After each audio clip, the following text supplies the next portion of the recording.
and welcome to the MarketHub podcast. What we usually do on the MarketHub podcast is we have brought this together to share with you industry insights and tips on marketing and how to grow your business through marketing. So today we have Patrick with us, who is our head SEO manager. He mainly works with our clients who needs help with SEO. Thanks, Patrick. Thanks for coming on board today and coming to share with us how SEO works and what your experience has been like with our clients. Yeah, no worries, Tina. Thanks for having me on. Excited to chat all things SEO today with you. Totally excited. Before we jump into all things SEO, I do want to give everyone a bit of introduction into MarketHub and what we do. So MarketHub essentially is a full service marketing agency in Melbourne. Your fractional marketing team outsourced for the price of one marketing manager. So if you think about it, usually marketing managers who have a bit of experience, probably less than 5 years, cost a business anywhere between 100 and 120K a year plus the overheads. We are basically a team of marketers who have been in the industry for at least more than 6 years. One of our team members has been around for about 12 plus years. And essentially you're getting a team of experts who will work for you for the price of one marketing manager. So usually companies that don't have enough resources to have a team internally reach out to us to help them on a monthly basis. We work in the sections of marketing strategy, SEO, PPC, social media, automation, and email marketing. Depending on your needs, we audit your marketing actions and figure out where your best ROI is. So that's a bit of an explanation of what MarketHub does. Today, we are talking about specifically SEO, what the world of SEO looks like right now, and how we are helping our clients sort of like go through the noise, cut through the noise, and grow their leads, grow their business through SEO.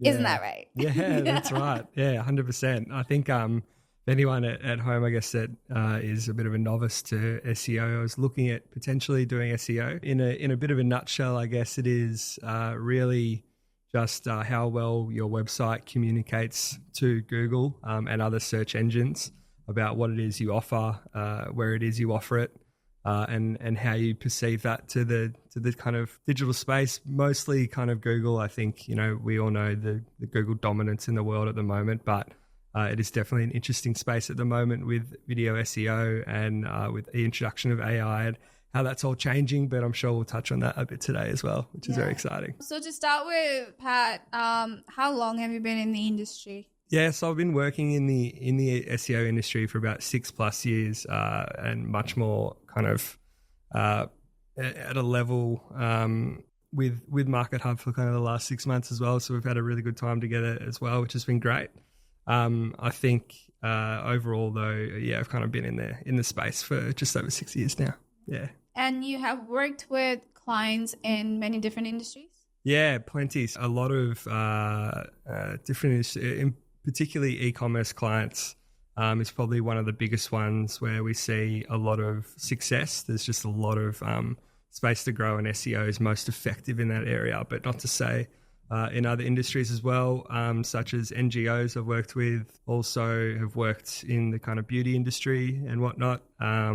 And then a fair bit as well in just the SaaS business as well, so any services online as well, which is also one that, SEO is really kind of critical in that space. And it's where we see the most competition as well, I think, in SaaS as well, because you kind of need to be on top of it. It's definitely a bit of a game of who's got the best SEO in that space, and that's all part of the job, which is something I love.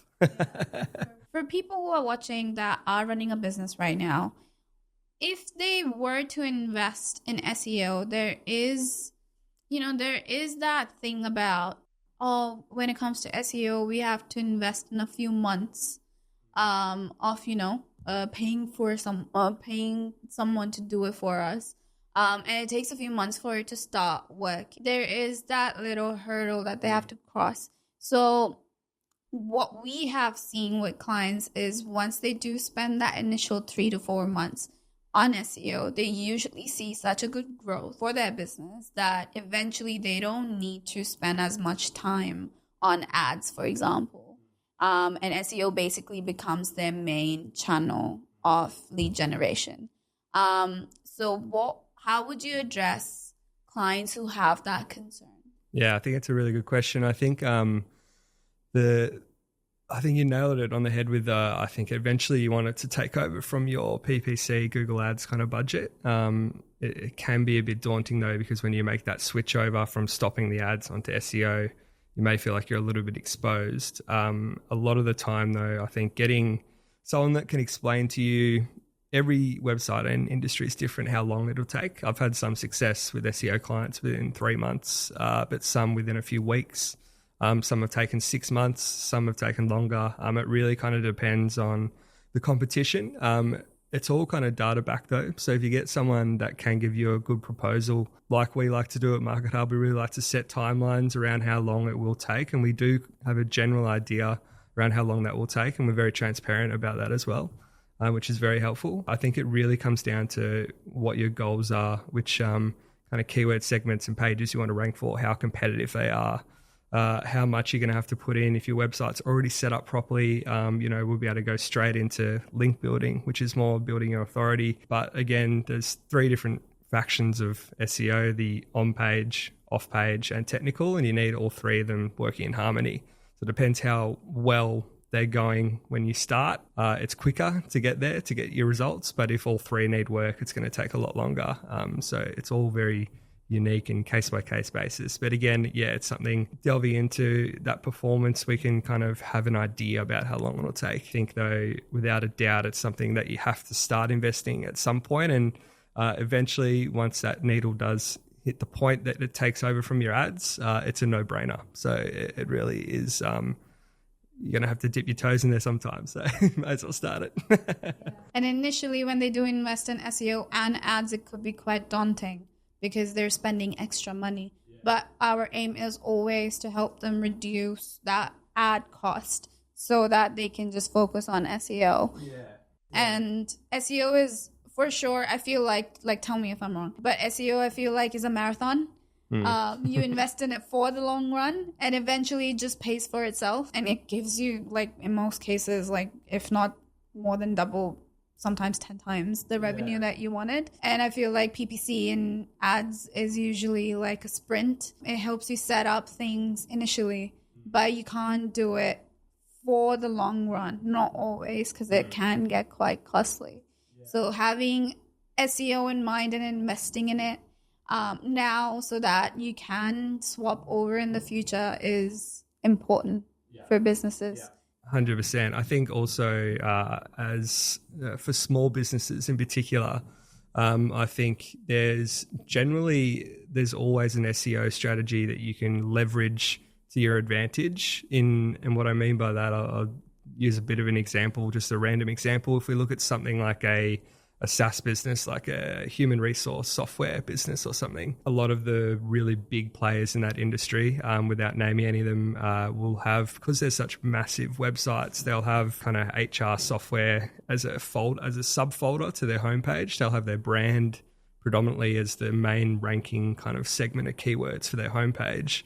As a small business coming in, you can have a strategy where, you target your homepage as your main keywords. Your homepage is more powerful than everything else, and you can do that because you're a smaller business, and then you can support it with a PPC budget as well. So the areas that you're weaker in, that the kind of bigger competitors in this space are dominating, you can do maybe a little bit of an ad campaign to get your foot in the door there, because realistically it's going to take you a long time to start to compete with the really kind of big people in any industry. So there's little ways that you can make sure that your SEO strategy can be creative and line it up with a good PPC strategy, and PPC and SEO working together really strongly. It's really important as well, I think, if possible, that you get a marketing agency that do both, so that they can have a complementary strategy of PPC and SEO, because it can be a real, an absolute winner in that space. And you can really save your budget on your ad spend by only specifically targeting the keywords that aren't working as well for SEO until they all line up, and eventually it's all SEO. But I think it's it's an important thing to do. Yeah. Random question: If there is a multi-million-dollar business that is completely dominating the page that you as a small business want to dominate as well, and I feel like that is quite a thing right now for SaaS businesses, because they're competing with such big businesses like SAP, like MyOp, for example, like Microsoft, for example. They have so many SaaS products right now, but there are also small businesses that are in the same space. How do they then rank better than these multi-million-dollar companies that have all the resources in the world to invest into SEO? Yeah, it's a good question. It requires a pretty thorough strategy, I think, to combat. There's a few different things about that. One area that's very interesting in the SEO space at the moment, I think, with the kind of the huge uptake on AI articles and the amount of content that's going online on the internet at the moment, I don't believe Google can really keep up with it, and it's kind of struggling a little bit. The way it's reacted to that is giving a lot more authority to established websites. So that's making it even harder for newer websites to crack in. But what we are seeing is a huge uptick in both listicles. So previous commercial keywords where you'd usually be getting lists on Google of options for businesses will now be like the top 10 options in this space, or the top 5, what are the best budget options. And a lot of those listicles is a good way to get in to if you are a smaller business. On top of that as well, Google is massively favoring things like Reddit at the moment. So I think, I don't have the exact numbers, but I'm very confident. I think since ChatGPT came out, Reddit's organic traffic has more than doubled. It was already massive. And the reason behind that is Google giving that an authoritative website that is Reddit that seems to be a little bit self kind of governed in a way. They're pretty good at moderating away AI results, generally through the way humans react to the comments on them.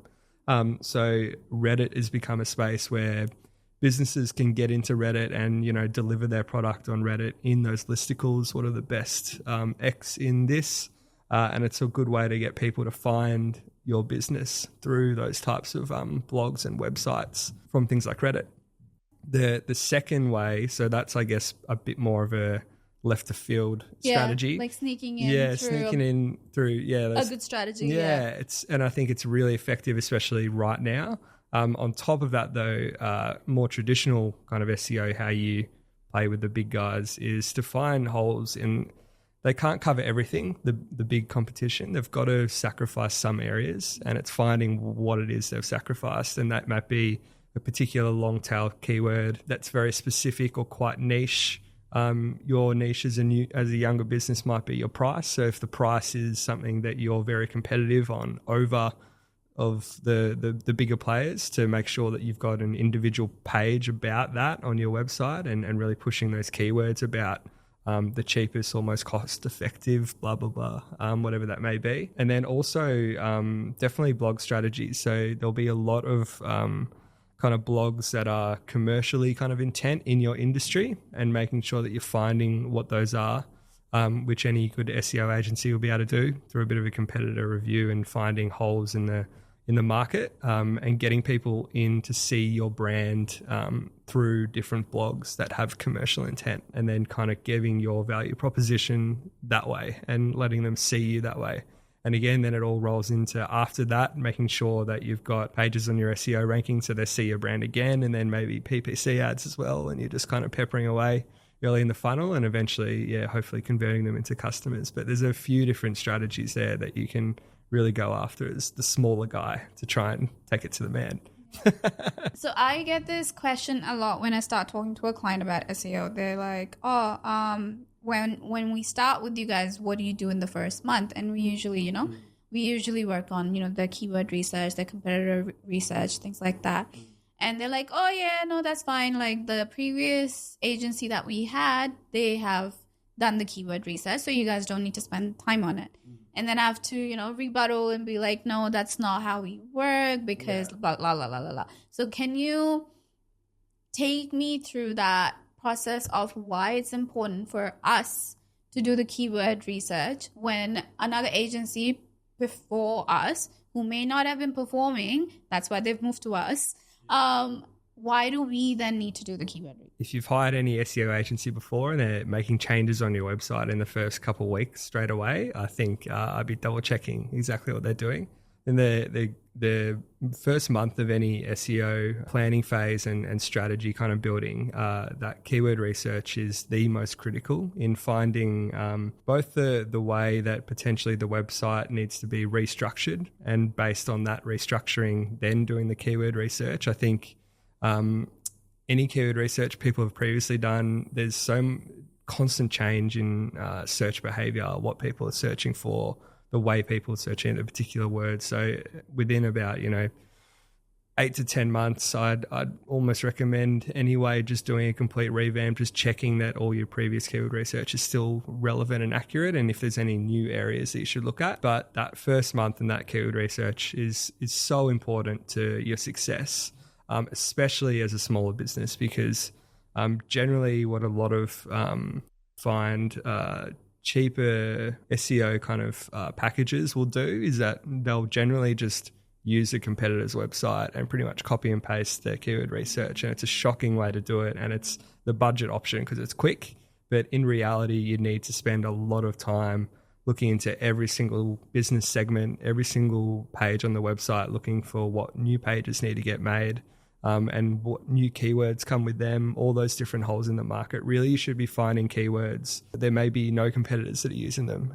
They're long tail and they're a huge opportunity, and it's a ball drop kind of moment. And that's when you see really impressive results with SEO. And with all of that takes a lot of time. I think that keyword research phase, is really critical. And that first month where there's no changes, which may seem a bit daunting as a client that's not seeing any changes on the website and they're just unsure, really drilling home how important that planning phase is. And then once we've got everything we need, then we can start to push it all out and making those changes.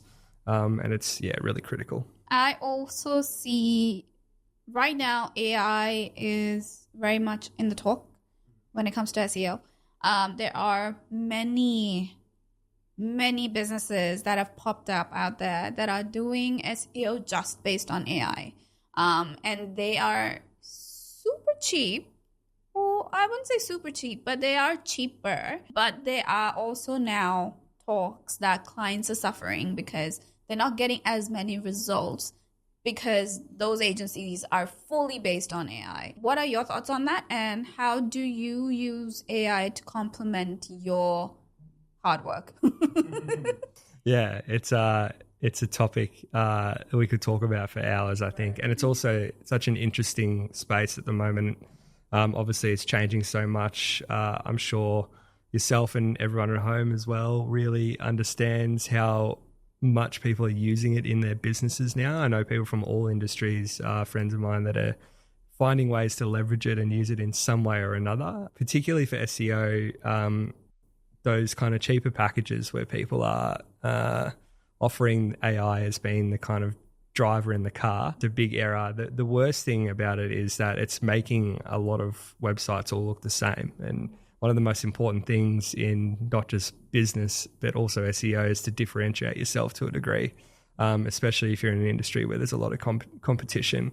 I think how good your AI is only as good as how good your prompts are. And realistically, you need to spend just as much time on your kind of prompt strategy and what you're putting into the AI to get anything of value out of it, really. There's a lot of really good ways to do that, to make sure pretty much anything that you are putting into AI, you should be answering and asking a minimum of 10 questions about any type of output, and changing it a lot, giving it lots of resources to work with as well.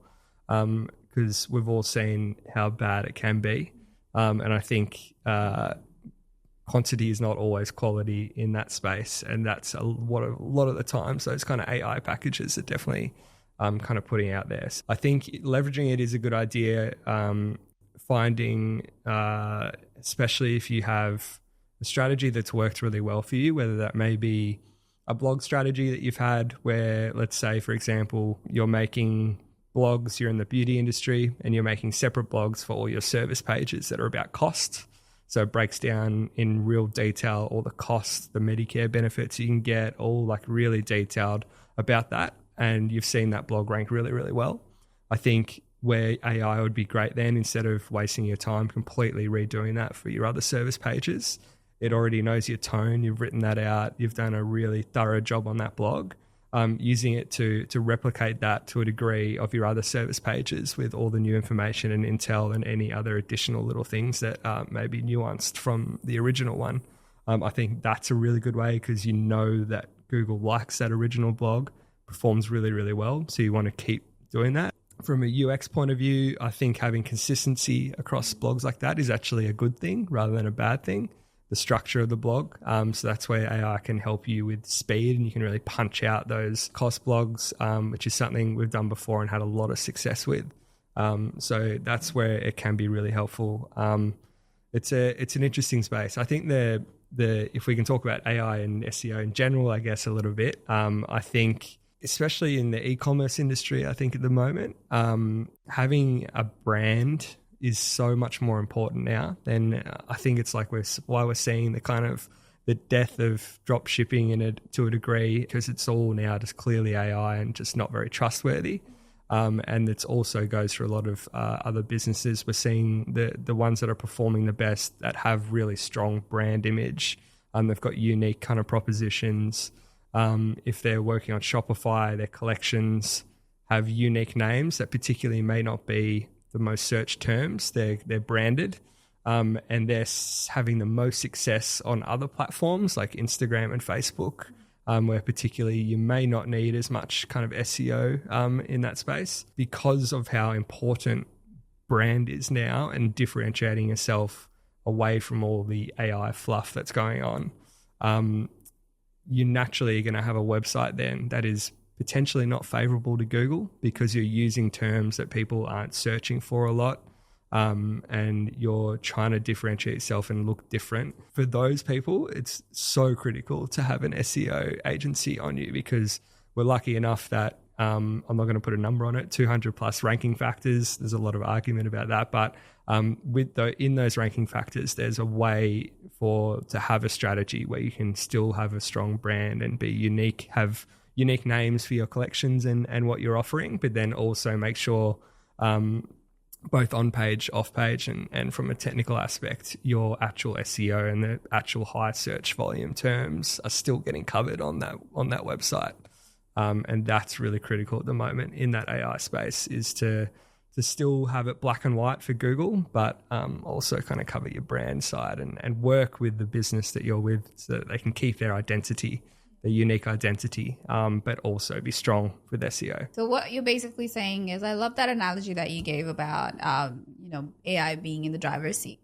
From what I can gather so far, what you're saying is having a person in the driver's seat and having AI in the passenger seat actually helps you make better decisions and helps a brand differentiate more. Whereas if you're just using AI, you may end up with a brand that's pretty much the same as everyone else because that's what AI is serving. And I think especially we've all seen how quickly AI has moved over the last 2 years. I think it's more critical than ever to have that differentiation. You need to make sure that you're covered, and by putting too much faith in AI at the moment could really impact you negatively in the coming couple of years, I think. So it's really kind of critical that your website is set up correctly. And again, that's all through that keyword research. And if you're using AI to do keyword research, you are never going to succeed. I don't care what anyone says, unless you really are spending just as much time using prompts and getting it to look at things you want it to look at. Because there's just way too many variables that go into that keyword research for it to effectively do it by itself or with very little input. So I think that's kind of, that's 100% right. If you're not using AI, someone who is going to take your job. Yeah. But people that are only using it without themselves, I think it's a waste of time, and it's only going to have a negative impact on your business in the coming years. Yeah. So it's basically help you do things faster right now. But at the same time, it's not so perfect that you can just completely rely on it to help you, boost your SEO. Like, it can be used in a lot of really good ways. I think the one of the best things it can help people with that are potentially looking for ways to fix problems on their website is to use it to explain technical jargon and terms in layman's terms. That's always good. That's probably going a bit off track, but I think that's right. It's really about leveraging it to do what you already know to do. So if you're a good SEO agency or someone working on it, to increase your speed and efficiency, but it can't really kind of make the strategy itself. I think there's too many variables to go into it for that to be plausible right now. That's fascinating. And that also is a great segue into talking about backlinks. So again, when it comes to AI, there's talks about AI, but there's also talks, and have been forever, about backlinks.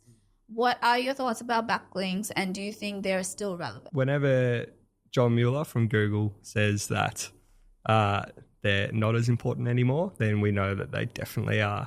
And it's definitely, I think, from testing and comparing kind of different strategies that we've done using links, I can tell now that they are, in my opinion, definitely as important as ever right now. And I think a big reason of that is actually related to AI. I think, as I mentioned earlier in the podcast, Google is really struggling to keep up with the amount of information it has to crawl at the moment, the amount of blogs that are going up online, the amount of new content that is getting uploaded, trying to differentiate it. Google doesn't differentiate what's AI and what's not, only what's good and what's bad.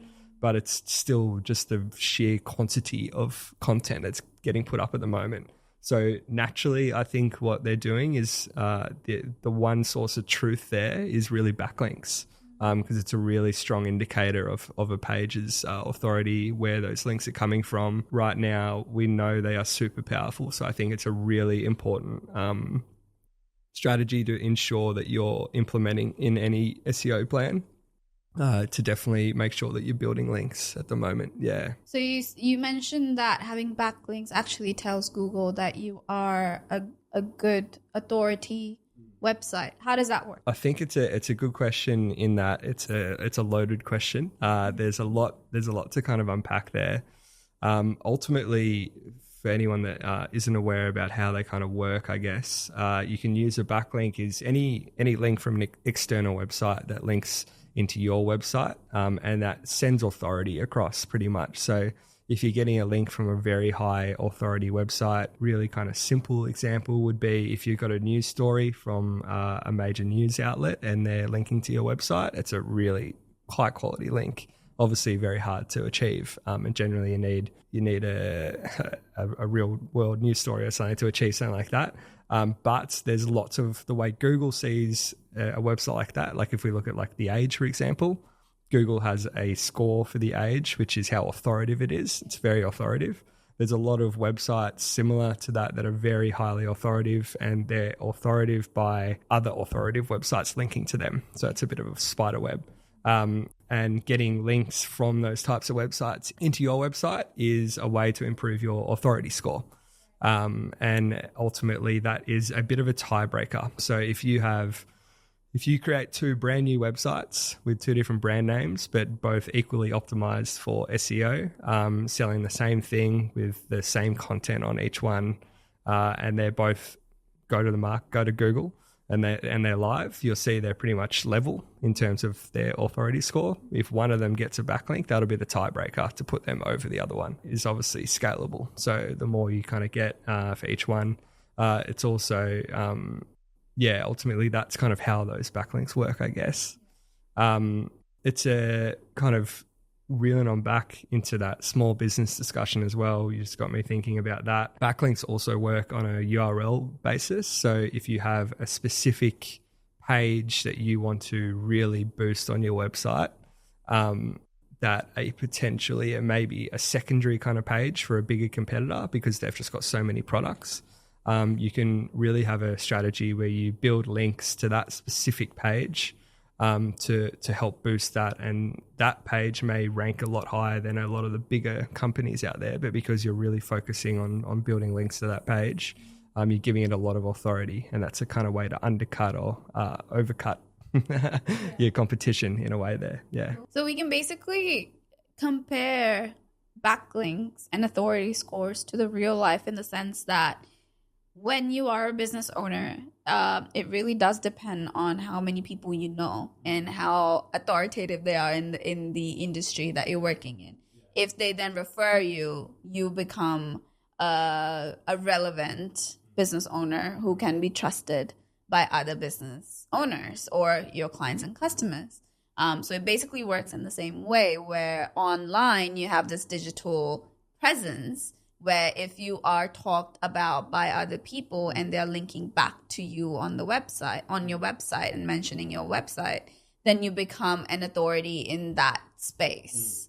Would that be that's a really good analogy to look at. I think I maybe get stuck in the technical SEO side of it too much, but that's exactly right. And it goes a few different ways as well. So you could have a very authoritative website, but they're giving out recommendations to everyone everywhere. So they've got too many outbound links. So their word doesn't mean anything anymore. You know, we've all got friends like that. No, I'm only kidding. But it's a thing as well. So if there aren't that many links going away from this high authoritative website, the ones that do go may have a lot of weight because, you know, they're not talking about it as much, but they've got a link to that page. So that's one factor in finding a good link, is that you're finding an authoritative website, but also one that doesn't, you know, send out hundreds of thousands of links a day because they're just diluted, and they're recommendations that don't really hold a lot of weight because maybe they're just recommending everyone. I remember this one time I was working for a client and they got a backlink from a university, like a really popular, I think it was like Oxford or something. And they, one of the lecturers there backlinked to a blog that this person had written. Would like a university like that backlinking to you be a massive thing? Yeah, definitely. So the way we kind of look at it in terms of how strong, this is obviously relative to how big the university is, but generally they inherently have a higher domain authority because they're getting a lot of their authority from government websites. So governments naturally link to universities, and it kind of trickles down. So the way that we kind of look at it, if you can manage to get a .gov link anywhere, that's like a gold mine. It's very difficult to get, obviously, though. .gov, under that, you got the .edus, which are also very, very powerful, especially if you're in an industry that has some kind of connection to education, even more so, but it doesn't have to. It's still going to be quite strong. And then we've got the .coms, and then there's argument about other kind of SSTs, which are the .ai, .io ones, which we've seen not being as powerful, but that tide is changing a little bit at the moment. But generally the .com has been the more preferred link there. But definitely if you can get a .edu link, for sure, it's very powerful. And there's ways that we can find them. We do have access to a few in our publisher network at MarketHub, so we've got access to a few to get. They are quite powerful. It's been such a valuable discussion so far. I think people will get a lot out of this, especially people who don't really understand SEO and they don't know how to implement it for their business. I think they'll get a lot out of it already. One area of SEO that I've been super keen in recently is video SEO. I feel like it's been around for a while, but it hasn't been talked about. And people who knew about it early, they have minted YouTube because of this, skill, I guess. Now it's becoming a little bit more popular. People know about it a little bit more. So do you want to talk about what is video SEO and how it can help perhaps a business that's looking into YouTube and social media, how it can help them? So I guess we'll just focus on YouTube. There's obviously a few like Vimeo and others, but it just isn't for the podcast. We'll focus on YouTube as the main one. So I guess YouTube in itself is its own search engine. It's got its own algorithm that it uses to find different areas in videos. Back previously, when people would upload YouTube videos, transcripts weren't done automatically. Chapters weren't really around at all either, which are, you can kind of see the chapters in those videos, which have headings and whatnot. So YouTube has continuously gotten better and better at this. So now those transcripts you can flick on to be automatically turned on. And then also you can manually select where those chapters are. The biggest thing about it is, and the importance of that is that content that's in your videos, no matter what that is now much more visible just from doing those two things, transcripts and chapters. Really critical. So people can find you both on the YouTube search engine, but also on the Google search engine, because Google does love to push video content, especially if the search term is long tail, it's a long question, and they've got a relevant video for it. So if you're not transcripting properly and you're not kind of making your chapters well enough and your titles aren't optimized with those long tail search terms, you're doing yourself a massive disjustice, because a lot of the times people searching on Google love to see a video result that has the title as a term that they've just searched in Google. It's a great experience. So it's really critical to make sure that when you're doing a video strategy, to go through a much similar process as you would with a blog. So you're doing your keyword research, you're looking for what keywords are ranking, and you're making sure, ideally before filming the video, you've got an idea around what those keywords are. In Ahrefs, which is the software that we use at MarketHub here to do all our keyword research and whatnot, using that, which we would do for pre-making the video to find those keywords. Also look for questions. So you can use a particular keyword and find people writing questions in Google, if there's any that are related to that video you're about to make, and then slip it in the video somewhere, asking that question in the video if it's a podcast or something similar like that. And then suddenly you've got a chapter about that keyword, which we know has high search volume. People are going to search it into Google X amount of times per month, and your video is suddenly going to rank for it. Whether previously, potentially, you may indirectly talk about that particular keyword, but you didn't say it right, or you didn't quite use the right jargon that people are actually typing into Google. So you're just going to get missed. Your transcript wasn't up, and you're putting all that effort into that video where you've talked about this topic, but you just haven't done the tiny little thing that'll just tip it over the edge to be visible on Google and YouTube. So I think that's a really interesting space. There's also a second facet to this, which is much more around really helping your website's SEO by doing videos. You can use them as almost like an additional blog catalog. So on your website, you'd have your blog section, but then you also have potentially it may be webinars, whatever video content is you're making, to create individual pages on your website of each individual video. So it's almost like a blog post, but it's about that video. You can embed the video in there, and on that page on your website have the whole transcript of that whole video. And then suddenly you've got a whole bunch of real estate a whole bunch of new content you've put onto your website, which is keyword rich as hell. Because I'm sure in that video, if you're talking about anything to do with your business, you've talked about lots of the facets of your business. And suddenly on that post, you've got X amount of words in that transcript that you can internally link to all the pages on your website that are related. And that's a huge ranking factor with Google. And that'll give all those pages an extra boost.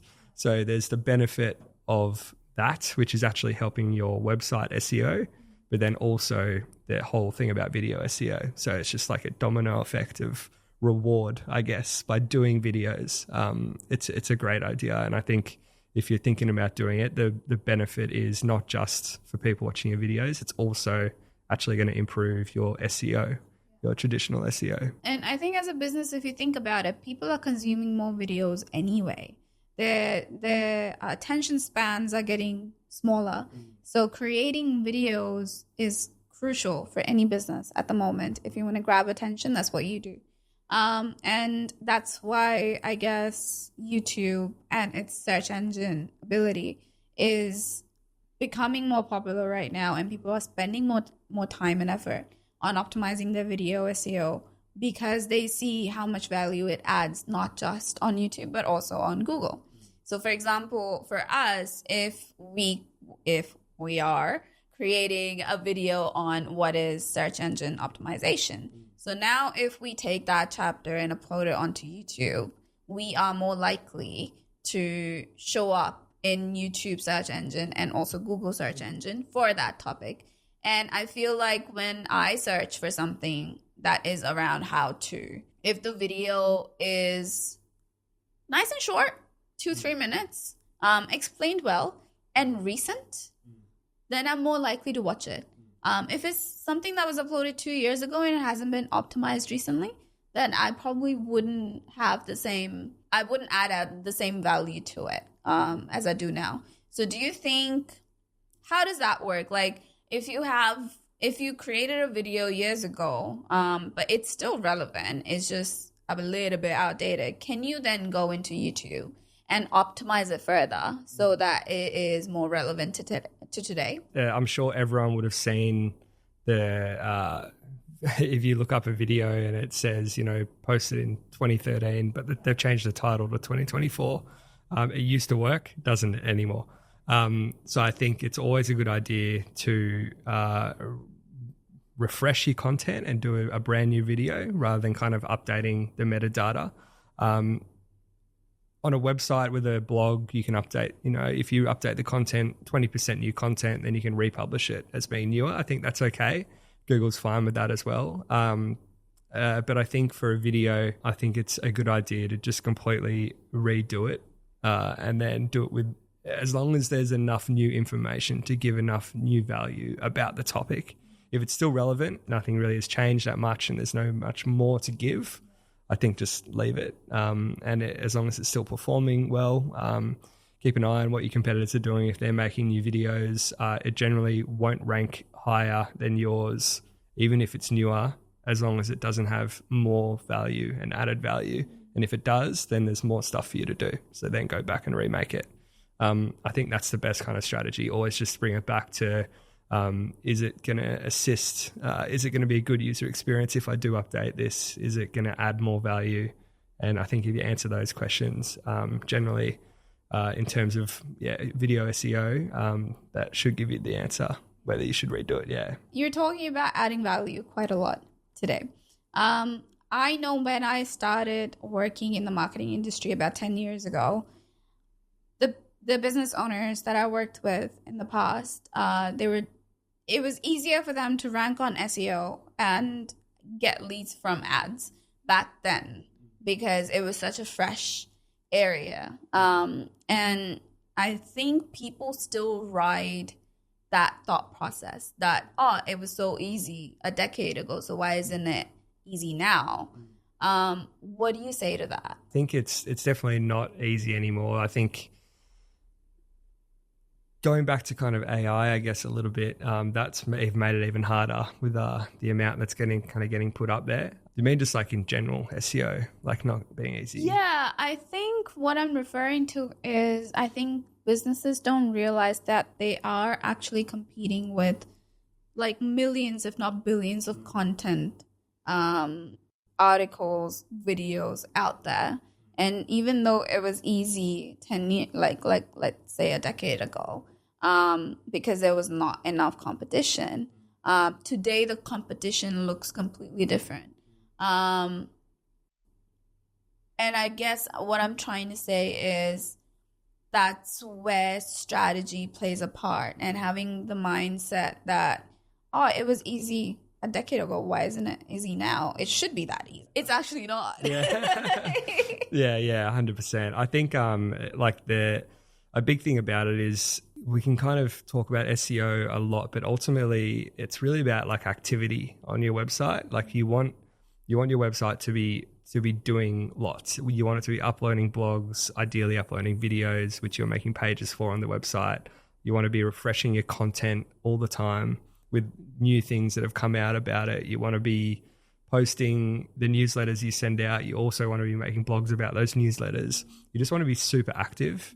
A part of a good SEO program is inherently improving your activity. I think it's very much so about just having those changes happening all the time. And I think that's what a lot of the competition are now all doing. So you kind of need to be really active in that space in order to keep up with everyone. As far as an authority sense goes as well, a really natural way that your website will build authority is purely just through that activity. So I think the longer businesses have been around, the bigger blog catalog they've got, the more natural backlinks they've got from all of that. And generally, they'll be investing in some form of SEO or content writing or something that is just constantly keeping the pressure on their authority score getting bigger and bigger. I think it's just a natural impact of people understanding SEO now for longer, having done it for longer, things that are indirectly helping their SEO, like writing blogs, which they may not be using an SEO agency for, they may just be doing it themselves, or newsletters or videos or their social media as well. I think it's just people are just better at leveraging the internet now from previously, and that naturally helps their SEO, which is ultimately what Google really wants. They want that activity to be the main thing, but using an SEO agency that understands the specific things that Google are looking for, just make sure that you're optimizing that activity to have the biggest impact with Google. And yeah, I think that's kind of where that's at. Do you think it all right now basically comes down to adding value for your customers? Yeah, I think so. We can do SEO for forever, but if your conversion rate's not very high and, they're bouncing off your website and they don't see that value, I think it's all a bit of a waste of time. But a big part of any good SEO program is also looking at those things, added value and conversion rate, which is all a part of SEO as well. I think Google also, it's all about adding value. They'll say that 1,000 times. They mention it in most of their documentation indirectly, but they just love that kind of idea of value. It's their main proposition with AI content. We're fine with you to do AI content as long as it gives value to the reader and it's good. Like, that's all that really matters with Google. So I think with AI getting better and better over the years to come, I think as long as you're focusing on value and ensuring that everything you're making is adding value and pushing value out and making sure that you're communicating what your kind of proposition and what your business is about effectively, I think you'll be covered no matter what. You'll never have a massive drop off a cliff with your rankings or anything, as long as you're just focusing on that. And then in addition to that, doing all the SEO things. As part of when a new client comes to us to potentially join us, we usually do like a basic SEO audit of their website to show them how they're performing. And we have found that some of the clients are sort of having, what do you call it? Parallel performance? Sort of like just going, not going anywhere. Yeah, like they're just sort of stagnant in their performance. Yeah. How does that work? Yeah, for sure. I think it actually, if you haven't been doing SEO for a long time and you're having that sideways movement. Yeah, sideways movement. That's what it is. Yeah. I think it really shows that if you had been doing SEO, you would have been killing it. You should be in a higher position than you are. I think your authority has obviously naturally been just growing over that time. Your website structure is really good. Your content's good. Your website health obviously must be okay. So it must be really small things that are holding you back if you're going sideways. So it's a really good time to invest. If you've been going sideways for the last kind of 4 years, there's no better time to start than right now. And you probably should have started 4 years ago.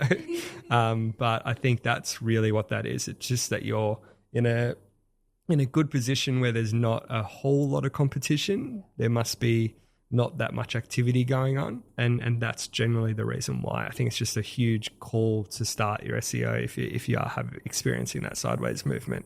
And even more urgently if you're going the other way and you're declining, which obviously we've seen with some clients that have come on board and they haven't done SEO for a long time, you know, they're just been declining over the years.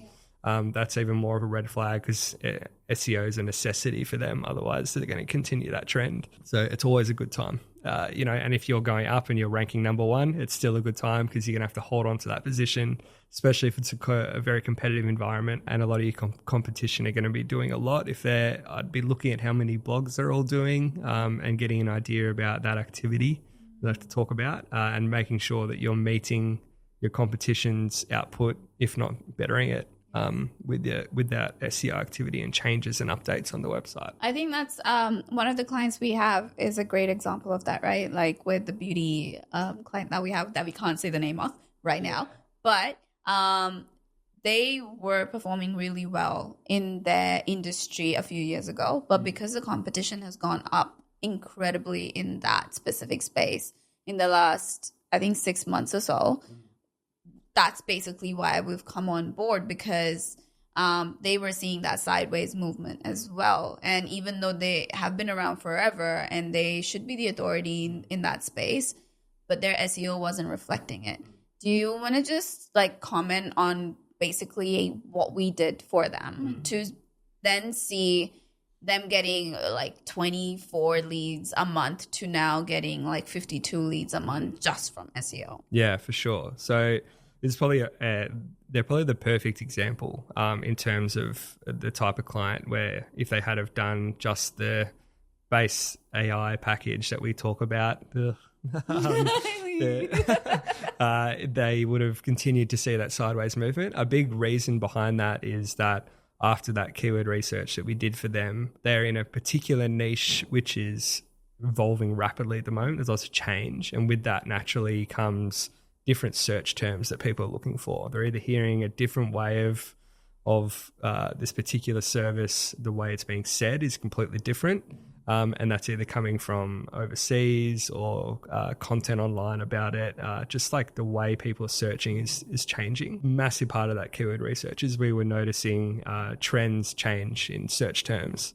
And if you're not picking up on that, and I don't know of any AI tool that can do that at the moment, because you kind of need to have access to really kind of the tools that we use, like Ahrefs and whatnot, to kind of pick up on those things. Pulled a huge restructure of their website. We completely changed it. We moved away from what their previous SEO agency was kind of doing in terms of what pages we wanted ranking for what, and we did a bit of shifting around and changing, and that's when we now started to see that growth come, which was, you know, it took a couple months to begin, but again, really critical changes that we made to the structure of the website, which takes a lot more strategy and analysis than just the kind of base level optimization. Yeah, that improvement we saw, what was it, it's now in their third month now, doubling those kind of SEO form submissions at the moment and seeing a lot of them turning into clients for them as well, which is really, really great.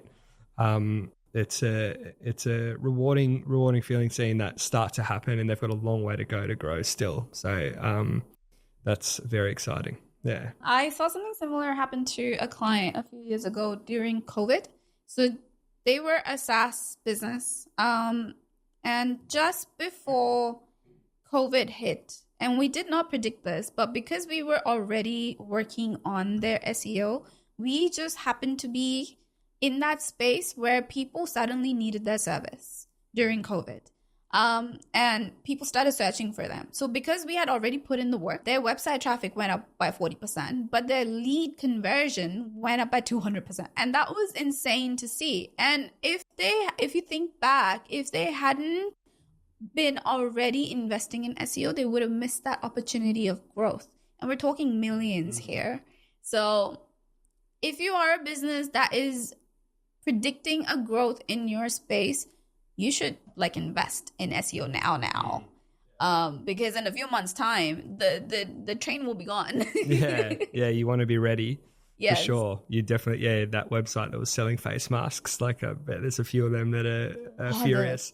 The electronic one? Yeah. Sorry, the white ones. But there's never not a bad time to invest it, and especially, you're 100% right. if the penny drops in your industry and you're pretty close to the top but not close enough, you don't want to be left lagging behind when that happens. You really want to capitalize on that moment in time, for sure. So I think, if you're in a growth area or a newer industry, being a first mover out of a lot of your competitors in terms of investing heavily in SEO, that's definitely what you want to be doing. Yeah. It's like missing the internet boom. Yeah, pretty much. Awesome. So I also wanted to take everyone at home through the process that MarketHub follows when a new client comes in. So sort of like what we do before they come on board, like what sort of information we give them, and also what happens in the 3 months after they've come on board. So I think in that initial phase, one of the hardest things to get someone on board with an SEO program is giving them timelines to a degree, how long it's going to take to get where they want to be. It's information that is really hard to accurately predict just because of the amount of variables that go into ranking and how competitive the keyword is, the competition and everything. So I think as one of the first things that we like to do is to do an in-depth look into that. So looking at all their major competitors, looking at how their websites are structured compared to the clients, looking at what they're doing differently in terms of that on-page SEO stuff. Also looking at the off-page, how authoritative they are, their competitors, how authoritative their competitors are, how authoritative client is, what is that gap as well, asking the client about their business objectives, which areas they want to grow the most. So we look at particular service pages and then compare the authority of them to the competitor's authority, which again gives us a good idea about how long it's going to take to bridge the gap if they're above them. And then obviously having a look at just that general timeline about how long it's going to take, and I guess presenting that to the client. It's like an initial thing to just build a bit of trust and confidence around that. No one likes to give fake promises or promise that we're going to get you there in X amount of time, but in reality, there's a huge gap between their competitors and them. And we want to just explain that to the client and let them know how long we think that may take. I guess that's probably the first step that we kind of go through there, just kind of giving them a bigger picture idea. And then, once we're onboarded them, we've got them on, that's where the kind of planning and research kind of phase begins to happen. And that's where we're looking at what are the big changes that we need to make on their website, planting that seed with the client so they've kind of got an idea about why and having data to back up those decisions as well. And that may be a complete reshuffle of their top navigation, the structure of their website. It could be really big changes. This is definitely an area that usually get a lot of pushback from clients from. They've got an idea about the way they want to be presented in that facet, especially with the website, whether that is the top nav or the footer or particular pages on the website. So any changes that we want to make there are really definitely data-driven, and we've got all that data there to back up those decisions, and 99% of the time that value is high enough to make the change. So we're planting that seed, and then also in that first month doing the keyword research, which is, as we spoke about before, the most critical part of any SEO program to make sure we're not leaving any leaf unturned, rock unturned, whatever that saying is. And really just covering stone unturned. Yeah. Making sure that we're finding all those little segments in their keyword clusters, finding any new ones through Google Trends, things that may be changing in search behavior. After getting that final full list of keywords, probably also one of the most critical parts is then segmenting those hundreds and thousands of keywords into each individual page. So making sure that we don't have more than one page ranking for any individual keyword, which will dilute it and then neither will rank. So ensuring that each keyword, individual keyword has one specific URL we're going to target for on the website. Come up with that overall plan. Generally, we'll find opportunities for new pages that need to get made during that process as well. So starting to schedule that in, and that's moving into month 2 now. And then from month 2, making changes on the website based on that keyword research. updating pages, looking at, what's the biggest pages that we want to move and change, start beginning that rollout, changing metadata, changing content, doing all those things based on that data that we've just done the keyword research on. And then generally, between that second and third month, depending on competition, where we start to see ranking increases, which is very exciting. Sometimes some pages the penny will drop real quickly and we'll see rapid increase. That'll usually be a gap in the market, or our competitors are not doing very well. The competition's not very high, and there's always one or two of them with every client, and that's always really exciting because that get instant gratification and reward in the rankings. And then, moving into month 3, we start to schedule in everything else to go with it, which is obviously always looking at new keywords, but then we're moving more into content schedules, blog schedules, updating service pages, coming up with a plan around that, fixing any health issues that the website may have, and just scheduling all that out into the coming months where, by the end of month 3, generally the idea is that we're seeing year-on-year growth every single month from the traffic and rankings, and then ideally also the conversions are following suit. And if they're not following suit, looking at why. Is it a particular page that isn't performing very well? Looking at the conversion rate on that page, maybe that's what that issue is. If we're seeing an increase in traffic, what is it we need to change? And from there, we're into a rolling, month to month kind of strategy there, where we continue to see that growth. Yeah. Basically, when the client comes to us, pre-sign up is a basic audit and a rough plan on how we will help them grow. First month is planning. Second month is basically implementation. Third month is partially implementation and also thinking about the next 6 months and sort of pivoting the strategy if need be, depending on what data we've collected in the second month and where they are going. Yeah, that's right. Right. Yeah, that's it. Yeah. Sounds pretty simple. Awesome. Yeah, so simple. Awesome. Well, thanks for joining us today. If there's anything that you want to add that would add value to somebody listening to this right now in terms of SEO and marketing, please say it now. Yeah, okay. Yeah, I will. There's one thing I'll go back on, and then we'll redo the end. Yeah. So let me go back to backlinks. Yeah. And we'll add this onto that section because I forgot about it. A really awesome strategy that we've found over the years that works really, really well is around the value of blogs with backlinks. And they're not two things that generally get connected all the time, but it's more around the importance of building a catalog of blogs on your website and how it's a long-term play. So this is a much long-term play because it doesn't have instant impact, but once it does start to have impact, it's huge and it's game-changing.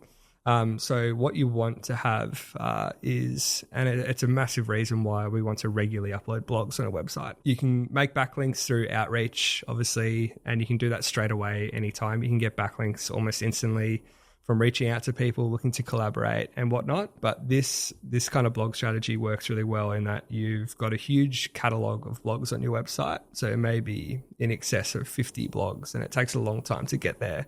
Some people may be closer than others and whatnot. But what you can find is you can start to email other websites in your niche that are in a similar area to you, and start to look at link exchanges. Technically, Google doesn't like this. I'll go on the record of saying that. However, if there's more than two websites involved, it's cool. It's fine. So what I mean by that is that you're finding someone that has a blog about something related to your business. They've got access to more than one website. So you're like, can you mention us in your blog there? And in exchange, we'll mention you in our one. And you've got a catalog of over 50 blogs that may have something somewhere that'll be relevant to someone else's business. And you're making sure that other business is a high authoritative website, and you're getting that exchange. And what we've found is that if you've got that big catalog, once you start going down this path of emailing other websites and doing those exchanges, it just kind of people start emailing you, and then it just becomes this like alternate link building strategy where you're just getting these free links because they're free exchanges, and it's just like has a huge impact because they're also from websites that are very hard to get a backlink from because they're not a traditional route to get the backlink. It's much more authentic, and it's less of a monetary or anything like that kind of exchange.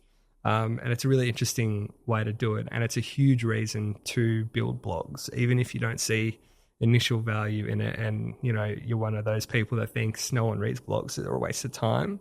It has a huge impact on your SEO further down the line if you can start to leverage them later in getting links from other websites as well. Well, thank you. Yeah. Thanks for sharing that. Such a genius mind. It's like full of like it feels like a spidey web inside your head. Spidey web. Yeah. Just all different things connecting to each other. It's crazy. One thing I forgot to mention was the relevance of Google reviews.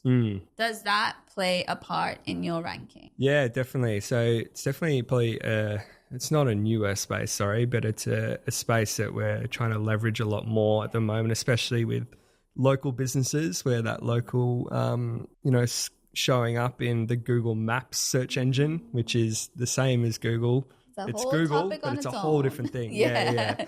You really want people to be able to search in Maps your services and offerings and find your business that way, not just through your brand name. But in addition to that, and Google Maps and local SEO in general, Google reviews are huge. And a massive part of it is that if people mention something in a review that they leave for you about a particular service, so they actually mention the service in the review, or they mention a particular nuanced part of that service that people may be searching for, it's a really good way for people to find your business. So it's really encouraged, if you ever do ask people to leave Google reviews for your business, is to make them mention what they did with you, what they got done with you, the service they did, and any little thing about that service they liked and what was it that they liked, like what was the particular thing. Because a lot of the time people will search those things and they'll show up in a review. So you'll go to the top of that Google local result and that review will be bolded, and it's that keyword that they've searched for and it's the one that they've reviewed for you. So it's a really good idea. I'm sure I know a lot of businesses do ask for Google reviews, but yeah, add in a little subset there to make sure you mention in the review what it is you did with us and the service that you had, and it will be really helpful to your local rankings. Brilliant tip. I didn't know that. Yeah. Really handy. Yeah. Awesome. Well, thanks for sharing that with us. No worries. And thanks for coming on board today and discussing everything about SEO. Your mind, again, as I was saying before, it's got so much information that we could have so many different topics that we can go through. Local SEO in itself is a topic that I really want to cover soon. Thanks for coming on today and just taking the time to discuss everything. I'm sure people who watch it, watch the podcast from wherever they're watching it, will find a lot of value in it. They may go to other agencies to find help, but at the same time, I am happy that we are adding value to their life. If you do want to follow us online, or you are looking for an SEO service, please, you can find us on MarketHubSolutions.com.au, or you can find us on Instagram, Facebook, LinkedIn, or basically anywhere. There's a social footprint. Thank you for joining us today, and please do subscribe. It really helps us show up on YouTube and with our video SEO as well. So please do subscribe, and when there is a episode that's new, that's being launched, you will get a notification. So please do subscribe, and we will see you next time. Awesome. Thank you.